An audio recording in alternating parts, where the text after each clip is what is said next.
Now, the Three Martini Lunch with Greg Corombos and Jim Garrity. And welcome, everyone, to the Thursday edition of the Three Martini Lunch, along with Jim Garrity of National Review. I'm Greg Corombos of Radio America. Good, bad, and crazy martinis for conservatives today, as usual. And, Jim, we start with the good, and we start with the Congress of the United States, which got a lot of work done yesterday. Some might like some of it more than others, but the one we're going to focus on is the vote to override a presidential veto for the first time in the presidency of Barack Obama. It's pretty late in the game, but nonetheless, it was overwhelming, 97-1 in the Senate, and nearly 350 members of the House of Representatives voting to override the president's veto of legislation that would allow families of 9/11 victims to sue Saudi Arabia. And obviously, there's a little bit of a debate, perhaps more than a little bit of a debate, about whether it's a good idea. But the overwhelming rejection of President Obama here, and even Democrats basically telling him to go pound sand when he still criticizes Congress for what it did on Wednesday. Finally, a little bit of spine in Congress here to really send the president a clear message. There are a lot of things I like about this development, Greg, but high among them is the observation that you and I have to decide whether we think Barack Obama is right or whether we think every Democrat in the Senate except for Harry Reid is right. We're used to saying they're both wrong, but they can't both be wrong, right? So I actually, today's morning jolt, I kind of went through this. And to me, the simplest way of looking at the issue is, we say, all right, everybody gets their day in court. Not just for the 9/11 families, but if you believe you've been wounded by the actions of a foreign government, should you have the right to take them to court? Or are they immune from lawsuits because they are a foreign government? One of the big arguments they make against this is like, well, look, if you allow the 9/11 families to sue the Saudi Arabian government for complicity or having some role in the 9/11 attacks, it's really going to complicate our relationship with Saudi Arabia. Well, so what?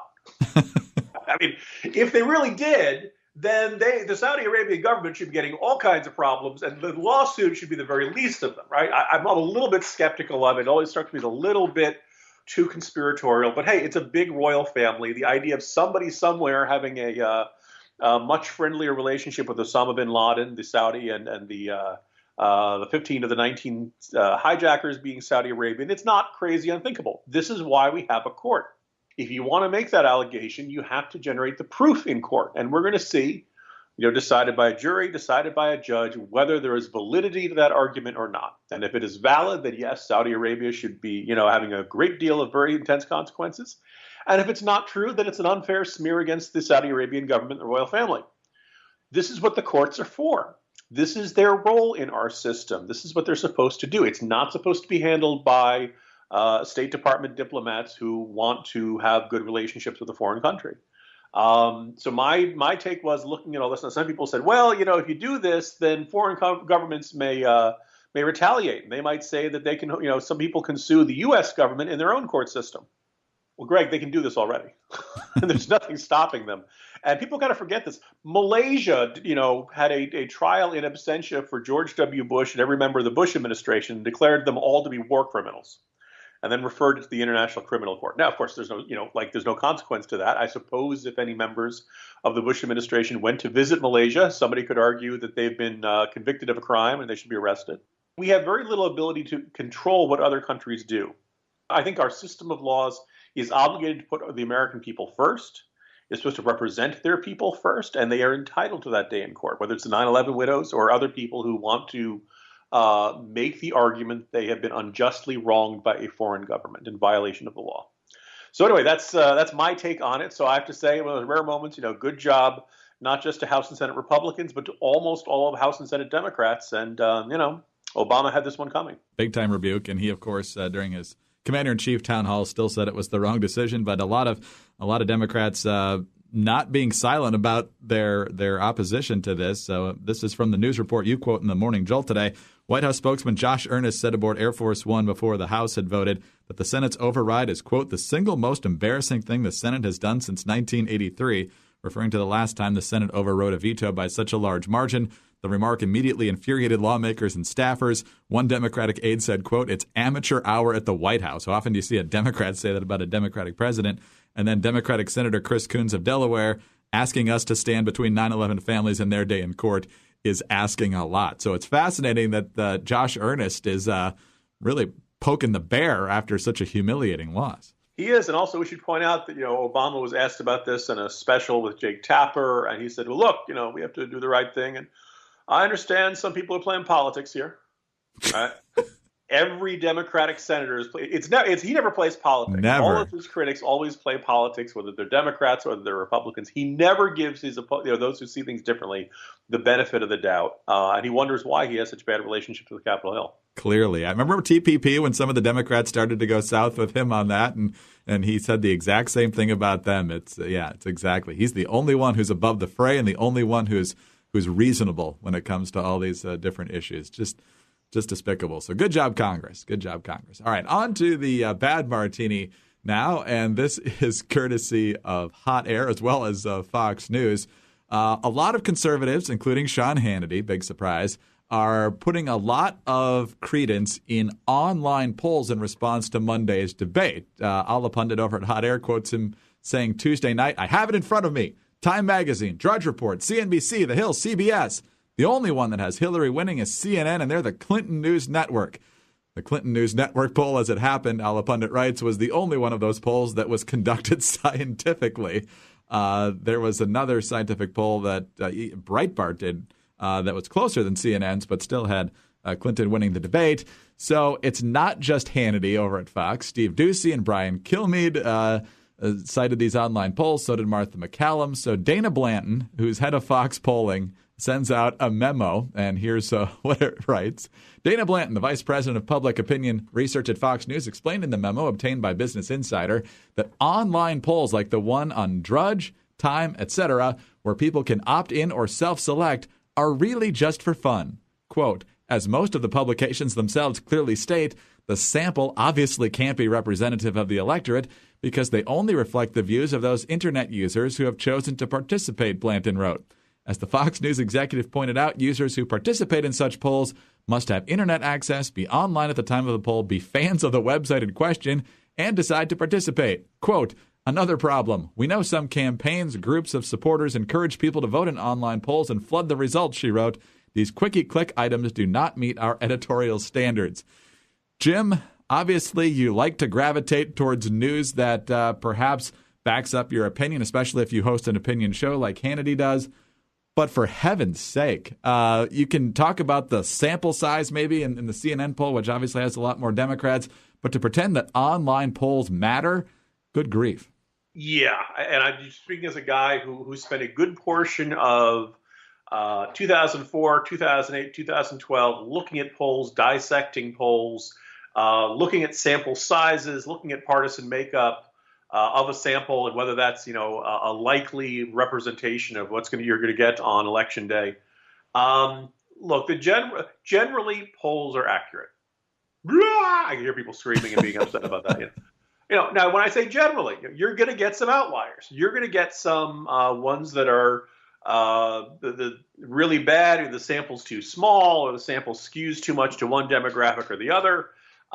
There's and sometimes you'll see years where just collectively they end up being off. You could point to that in the last midterm election. Polling understated how Republican candidates were going to do well in both senatorial and gubernatorial races by about 3 or 4 points. And you can point to 2012, where most of the polls had Romney very close, and it ended up being a 4-point win for Barack Obama. You're going to get a little bit of a margin, but generally speaking, you don't get them way off. I get after a debate, you want to hear your guy won. You want to hear good news. You want to hear not only it was your assessment that your guy did terrific, but everybody else agrees with you that your guy did terrific. For a long time, I thought people understood this. And when somebody would say, oh, the Drudge poll had me winning. I mean, people have found video, Greg, of Sean Hannity scoffing at the online polls that showed Ron Paul winning in 2008 and 2012. So it was at one point he knew these were, you could have people flood. You go on the Ron Paul chat board and say, hey, everybody, make sure you vote in this poll. You can vote as many times as you want. Let's make sure everybody knows that he won and we think he did the best. You're free to do that. This is not a crime. This is not anything, but this is one of the things that you shouldn't put too much faith in an online poll, particularly if you're allowed to vote more than once. because the people who are going to care the most are the ones who are the most rabid partisans, who are blah, my guy won, and they do this. So there are other people who have taken more normal sample sizes, and generally they've shown Hillary has won, and not always a huge reaction, not always by a huge margin. But that kind of aligns with what most people saw Monday night. He had a pretty bad night. She had a pretty good night. Although I think they're safe to say some corners of the media are turning it into the most one-sided, landslide ever. It's kind of embarrassing to have your boss come out and tell you, stop spreading nonsense. You know better than this. Don't tell people that red is blue. Don't tell people that up is down. This is what the point of news is, right? It's not to tell people what to think. To tell them what's happening. And I think people have forgotten this. I think the entire philosophy of narrative crafting and advance the narrative and don't show anything that contradicts the narrative. We have justifiably whacked the liberal media or mainstream media about this for a long time. Righty media has decided to basically adopt the exact same tactics. Yeah, I think once we dealt with the skewed poll phenomenon from 4 years ago, and that kind of blew up in her face, online polls is not the next place to go. Yeah. Well, I mean, in that, everybody kind of said, look, there's no way that the Democrats are going to have as big an advantage in 2008. If it's not going to be, Democrats, I believe it was Democrats had 7 more percentage points of the electorate was Democrats or self-identified Democrats than self-identified Republicans. And all through 2012, Republicans, including myself, were like, okay, it's not going to be like that again. That was a unique set of circumstances in 2008. It's going to be a lot closer. It was dead even in 2004. It'll be something like that. Well, I believe it was either, depending on which pollster you look at, Democrats by 5 or Democrats by 6 in the exit polls. So it was almost as lopsided an electorate in 2012. The Obama turnout machine pretty much worked. And so, I guess the lesson I took from that is saying the things you think can never happen can happen.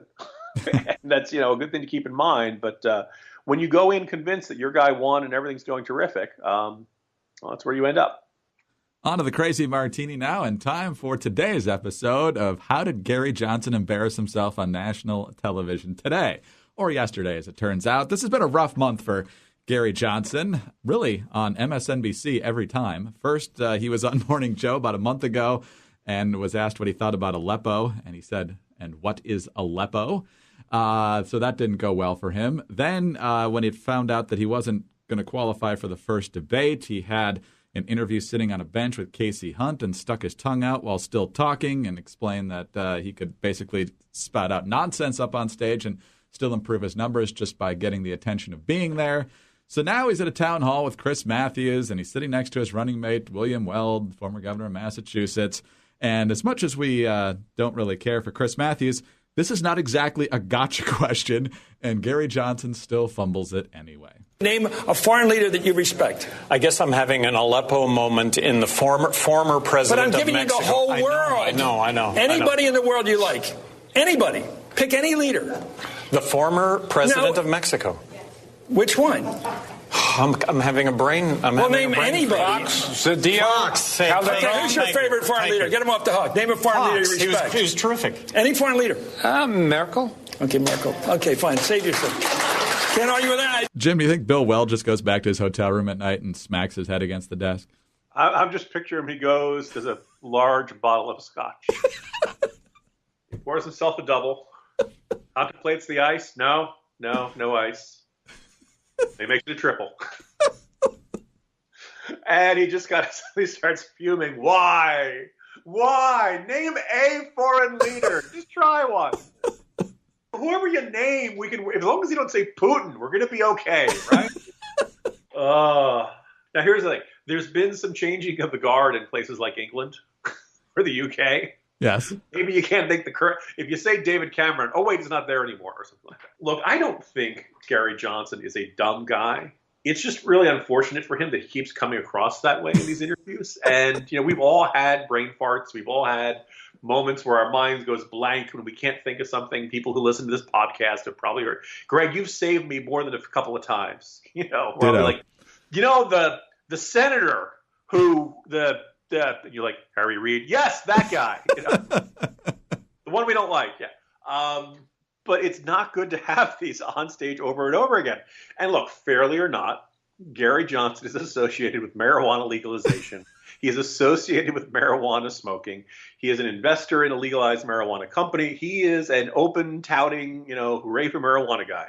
So when he acts spacey, it really reaffirms a negative stereotype that's going to stick to him. Now, if he had come out and, for example, as Howard Dean wasn't speculating that Gary Johnson does coke. Because he doesn't come out hyper and frenzied and eyes bugging out and maniacal or anything like that.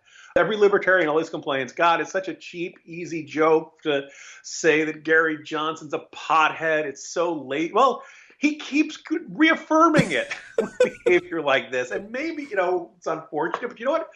Study up, brush up, get ready, and then go. Because the other great thing is that he says, I guess I'm having an Aleppo moment.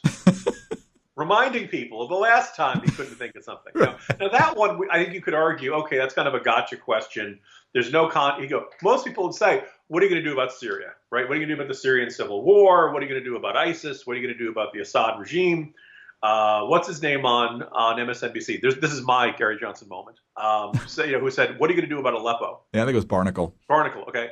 So, if you could argue, okay, devoid of context, a lot of people might not instantly recognize the reference to Aleppo. And Gary Johnson said for a moment he thought it was an acronym or something like that. Very understandable and reasonable. Not being able to think of any foreign leader that you like at all. A little tougher to explain. I don't know what Gary Johnson's going to do to unwind after a long day. Actually, I know exactly what Gary Johnson's going to do to unwind after a tough day. That is definitely where my thoughts first went. It also reminded me that, the libertarians want to disengage from not all of our, but a lot of our foreign commitments and you can't get much more disengaged than that. Exactly. We're going to not get involved by knowing nothing. Huh? What? All right. Well, Jim, we'll see what Gary Johnson, he's still got a few weeks left to add some other whoppers to this pile. Talk to you tomorrow. See you tomorrow, Greg. Jim Garrity of National Review. I'm Greg Corombos of Radio America. Thanks for being with us today, and be sure to join us again on Friday for the next 3 Martini Lunch.